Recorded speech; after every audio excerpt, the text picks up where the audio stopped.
Bienvenue sur l'Oracle de l'Être pour explorer ensemble les énergies sentimentales du Verseau pour les célibataires.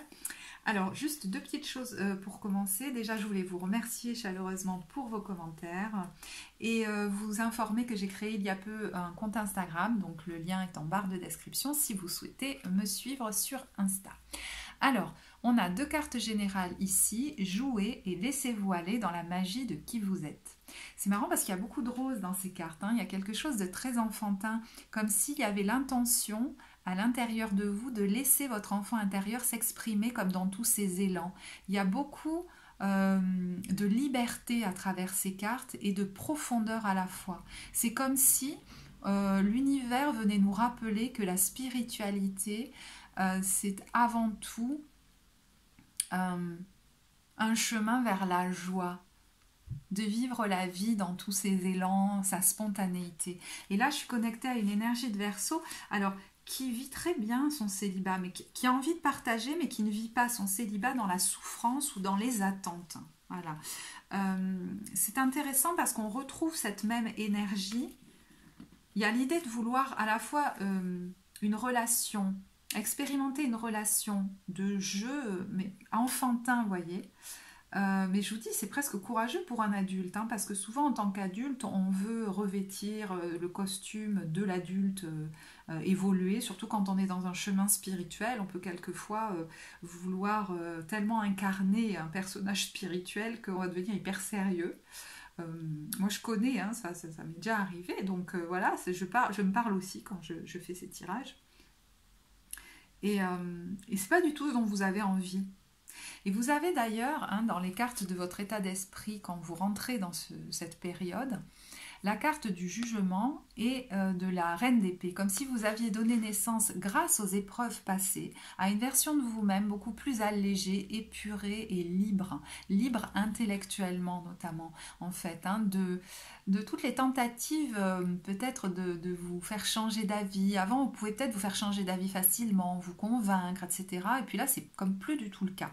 Il y a l'idée de quelqu'un qui s'est affranchi, peut-être d'une tendance à vouloir répondre aux attentes des autres, rapidement d'ailleurs, plutôt que d'écouter comme ses tripes.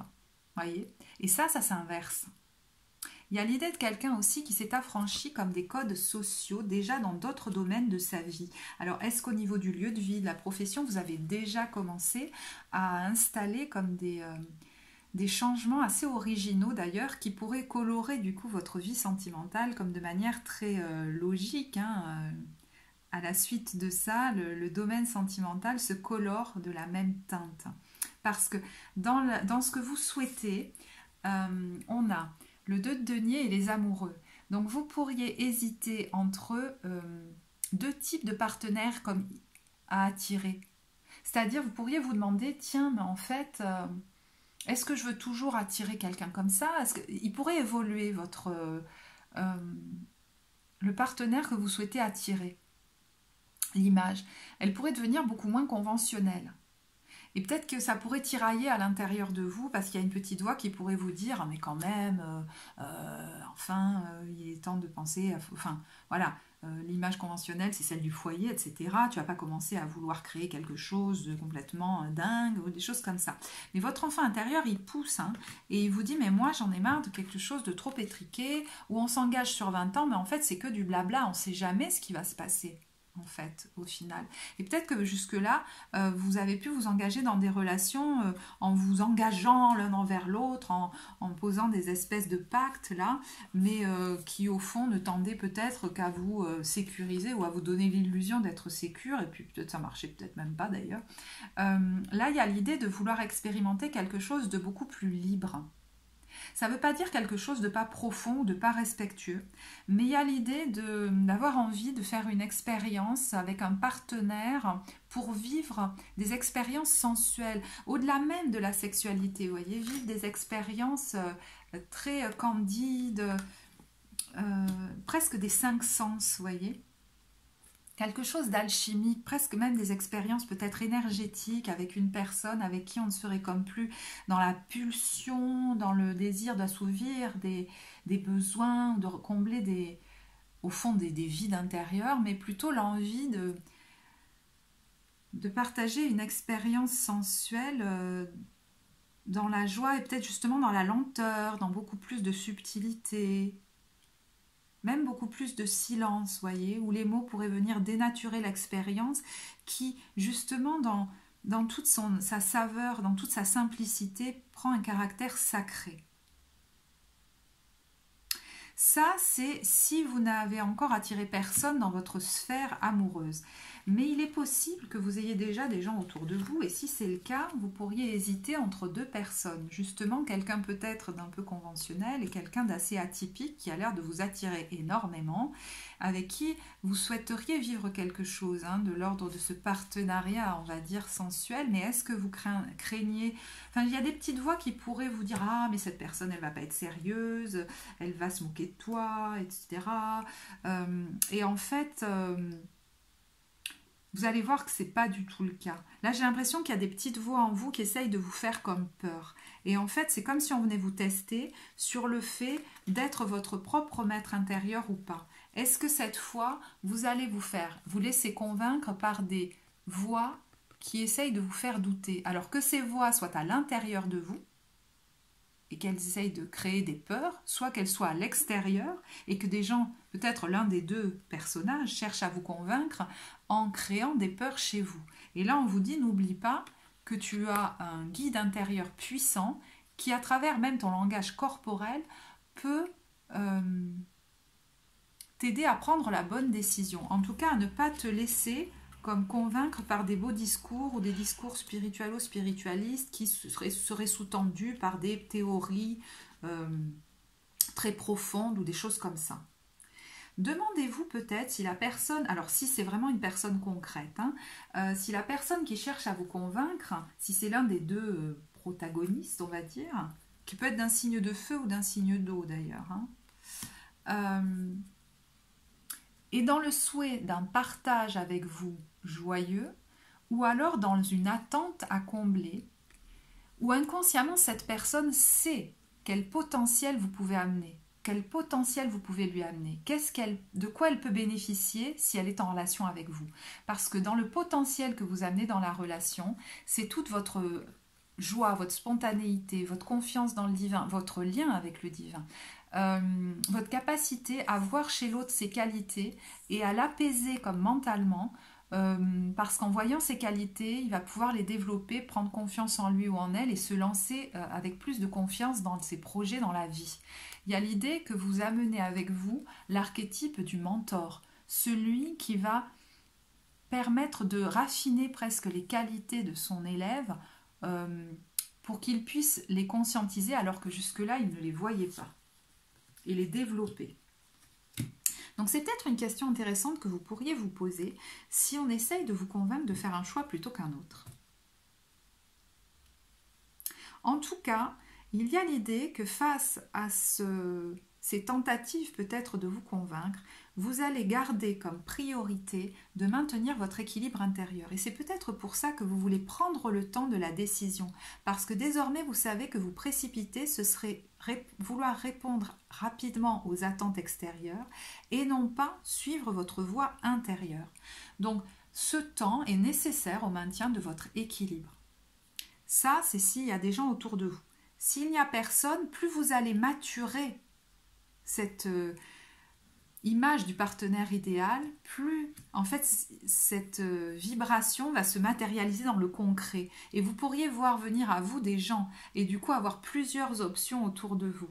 Et je vous dis pouvoir choisir entre quelqu'un de plus conventionnel ou de moins conventionnel. Vous pourriez... En fait, pourquoi vous voyez des gens arriver autour de vous alors que peut-être jusque-là, vous n'aviez personne ces derniers temps?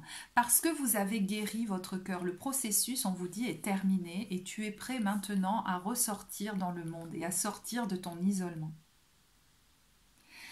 Quand on a passé un long moment comme ça, dans un temps de guérison de notre cœur, on peut quelquefois ne même pas se rendre compte qu'on est guéri. Et donc, vous pourriez être surpris de voir comme ça autant d'options autour de vous, mais c'est parce que la guérison est faite. Qu'est-ce qui pourrait se passer? Eh bien, en fait, Donc si vous n'avez personne encore dans votre sphère amoureuse, vous pourriez voir arriver à vous en fait se matérialiser la vibration que vous avez nourrie de quelqu'un, je vous dis, hein, d'assez peu conventionnel et du coup d'une relation qui ne ressemble pas à une relation comme de couple traditionnel où on ne s'engage pas comme sur une dizaine d'années, mais très étonnamment vous pourriez vivre quelque chose de beaucoup plus profond et de beaucoup plus amoureux avec cette personne. Et ensuite on ne sait pas ce que ça donnera sur le long terme, mais en tout cas c'est comme si vous viviez cette relation au jour le jour avec beaucoup de légèreté, de profondeur et puis d'attention portée à l'autre. Il y a beaucoup de délicatesse en fait. Donc c'est une relation assez peu conventionnelle et on a la notion de voyage. Alors soit ce voyage est symbolique et caractérise ces expériences sensuelles que vous vivez ensemble de tous ordres, soit il est réel et vous pouvez rencontrer cette personne lors d'un voyage, faire un voyage avec elle ou aller la retrouver, peut-être même à l'étranger ou dans une autre région. Qu'est-ce qu'amène avec elle cette personne ? En termes de lumière, on va dire, au niveau archétypal, il y a l'image du compagnon. Et c'est intéressant parce qu'on n'est pas là dans le mari, la femme, enfin, j'ai rien contre ces notions-là, mais pour vous, il y a l'idée de quelqu'un qui partage notre pain, quelque chose de très simple, qui partage notre jeu, qui va ramasser des fleurs avec nous ou des champignons, vous voyez, des choses comme ça, des choses très simples.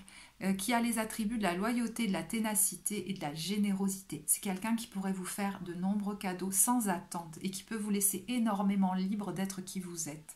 D'ailleurs, vous pourriez beaucoup vous libérer, perdre en complexe, gagner en estime de vous-même. C'est quelqu'un qui apporte la bonté et qui, même si c'est un homme, a une énergie très féminine, qui va s'exprimer à travers sa sagesse, l'amour de la nature, sa force de vie et sa sensualité. Donc vous pourriez vivre des moments, je vous dis, très sensuels, même de très beaux moments en nature, où les 5 sens vont être en éveil et explorés. Et où vous pourriez vous libérer au niveau même de votre tenue vestimentaire, de vos expressions corporelles. Ça peut vraiment être, je vous dis, quelque chose de très profond. D'ailleurs, le potentiel de la relation est celui, vous voyez, de l'archétype du mystique qui va révéler l'union intime avec le divin. Donc vos expériences sont de l'ordre d'une profonde spiritualité et elle va avec, voyez, la simplicité, j'allais dire, comme des élans de notre enfant intérieur. Et c'est comme une vigilance qu'on vous invite à avoir. C'est pour ça que je vous disais, quelquefois, il peut ne pas y avoir beaucoup de mots. De ne pas, comme tomber, on va dire, dans une spiritualité un peu trop mentale qui vous restreindrait et viendrait assécher la relation parce qu'on instaurerait trop de dialogue, trop de voyez, d'échanges intellectuels sur ce que doit être un couple, par exemple, sacré, et puis des pratiques qui vous y amènent, etc. Ça pourrait dénaturer toute, justement, la magie de la relation qui a l'air essentielle dans ce partenariat. Voilà, bah écoutez, je trouve que c'est un très beau tirage. J'espère qu'il pourra vous apporter. Si il vous a plu, vous pouvez liker la vidéo, vous abonner à la chaîne. Je serai toujours aussi ravie de vous lire en commentaire. Je vous remercie de votre écoute et à très bientôt.